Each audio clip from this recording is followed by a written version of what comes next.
Hello guys, welcome back to channel. मेरा नाम है Karan and I am a lecturer in Satyam College of polytechnic.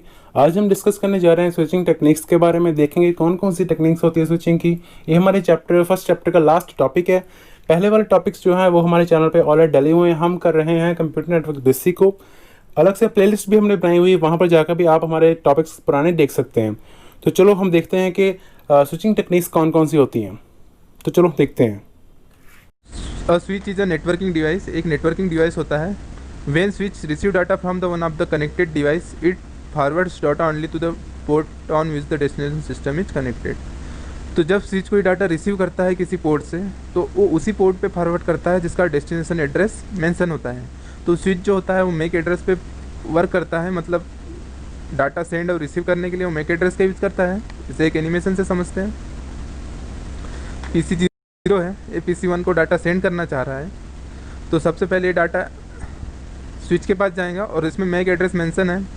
और switch जो होता है मैक एड्रेस पे वर्क करता है, तो ये अपने पास मैक एड्रेस की लिस्ट मेंटेन रखता है, मतलब उसके जितने पोर्ट से डिवाइस जुड़े होंगे उन सभी के मैक एड्रेस उसकी मैक टेबल की लिस्ट में होती है। तो जब भी कोई कंप्यूटर डाटा सेंड करता है तो वो अपनी लिस्ट में मैक एड्रेस मिलाता है कि कौन से पोर्ट पे सेंड करना है।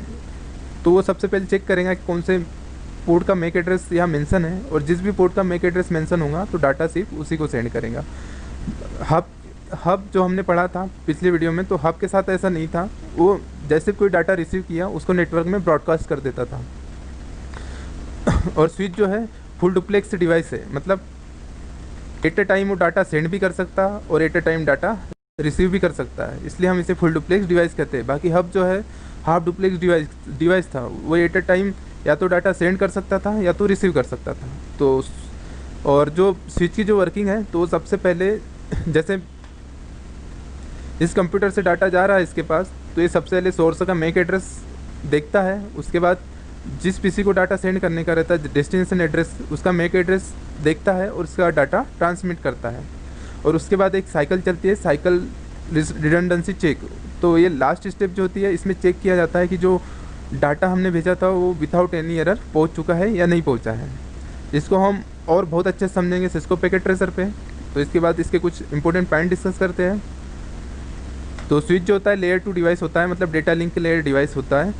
बट आजकल कुछ एडवांस स्विच भी आने लगे जो लेयर 3 और लेयर 4 ट्रांसपोर्ट लेयर और नेटवर्क लेयर पे भी काम करने लग गए हैं।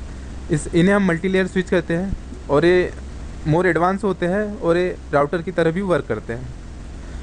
और next point, it is more advance than hub. ये हब से ज़्यादा एडवांस है क्योंकि नेटवर्क में ब्रॉडकास्ट नहीं करता है, ये 1 to 1 कम्युनिकेशन कर रहा है। तो switch is a full duplex device, जैसा कि हम अभी समझ चुके हैं कि फुल डुप्लेक्स डिवाइस मतलब at a time data send भी कर सकता है, at a time data receive भी कर सकता है। Most network today use switches to connect to computer, printer and servers. आज के ज़्यादातर नेटवर्क में स्विच का यूज किया जाता है प्रिंटर, कंप्यूटर एंड सर्वर्स को आपस में कनेक्ट करने के लिए। Switch is available in 8, 16, 24 and 48 ports. तो ये इन पोर्ट्स में स्विच अवेलेबल होता है। पोर्ट के अनुसार कास्ट वेरी और लो होती है। और दो टाइप के स्विच मार्केट में अवेलेबल है, manageable switch and non manageable switch. तो मैनेजेबल और नॉन मैनेजेबल स्विच क्या होते हैं, इसे एक एनिमेशन से समझते हैं। तो ये जैसे मेरा नेटवर्क है, इसमें स्विच के साथ कुछ पीसी कनेक्ट है। सबसे पहले जानते हैं मैनेजेबल स्विच। तो मैनेजेबल स्विच के साथ ये था कि हम स्विच को अपने अकॉर्डिंग वर्क फंक्शन करा सकते थे। मतलब एक उदाहरण देता हूँ कि ये मेरा जो ये यूज़र्स है, ये ज़्यादा नेट यूज़ करता है। मुझे ऐसा लगता है कि ये बहुत ज़्यादा डाटा का वेस्ट ऑफ रिसोर्सेज, मतलब रिसोर्सेज का वेस्ट यूज़ कर रहा है। तो मैं क्या करूँगा, इसके जो पोर्ट रहेगा यहाँ एक सिक्योरिटी कॉन्फ़िगर कर दूंगा कि इसको इससे ज़्यादा नेट की स्पीड नहीं देनी है या इससे ज़्यादा इसको नेट यूज़ करने नहीं देना है। मोस्टली मोस्टली कंपनी में होता ऐसा है कि जो डाटा होता है लोग डाउनलोडिंग करते रहते हैं। तो उससे क्या होता है, आपके डाउनलोडिंग करने से दूसरे कंप्यूटर की जो डाउनलोडिंग स्पीड या वर्किंग स्पीड रहती है वो लो हो जाती है। तो उस कारण से आप पोर्ट सिक्योरिटी कॉन्फ़िगर कर सकते हो किसी भी पोर्ट पे, और आईपी एड्रेस कॉन्फ़िगर कर सकते हो, और वीलेन कॉन्फ़िगर कर सकते हो। तो मैनेजेबल स्विच में क्या है, आप जैसे चाहे वैसे फंक्शन करा सकते हो। बाकी नॉन मैनेजेबल स्विच में ऐसा नहीं है। नॉन मैनेजेबल स्विच ऐसे होते हैं प्लग एंड प्ले की तरह काम करते हैं, मतलब आप केबल लगाओ और यूज़ करो। और यहाँ मैं और एक इम्पोर्टेंट बात बताता हूँ स्विच के बारे में, कि जैसे भी स्विच पावर ऑन होता है, जैसे भी मेरा ये स्विच मान लो पावर ऑफ ऑन हुआ, तो इसकी मैक एड्रेस टेबल में कोई मेक एड्रेस नहीं होता, एकदम ब्लैंक होता है। तो जब भी ये कंप्यूटर इसको डाटा सेंड करेगा, फर्स्ट टाइम की बात हो रही है, तो जब भी ये डाटा सेंड करेगा तो इसके पास तो कोई मेक एड्रेस है ही नहीं, इसको नहीं पता किस पोर्ट तक भेजना है। तो जब ये फर्स्ट टाइम वर्क करता है तो ये एज अ हब फंक्शन करता है।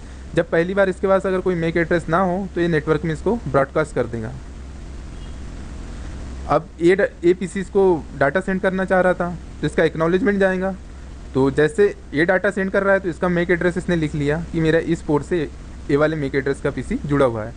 अब इसको डाटा सेंड किया, एक्नॉलेजमेंट मैसेज देगा, तो इसका भी डाटा, इसका मेक एड्रेस सेव हो गया। तो ऐसे करके ये सभी कंप्यूटर डिवाइसेस का मेक एड्रेस सेव कर लेता है, और जैसे भी सभी डिवाइसेस का मेक एड्रेस उसके पास आ गया तो 1 to 1 कम्युनिकेशन करता है।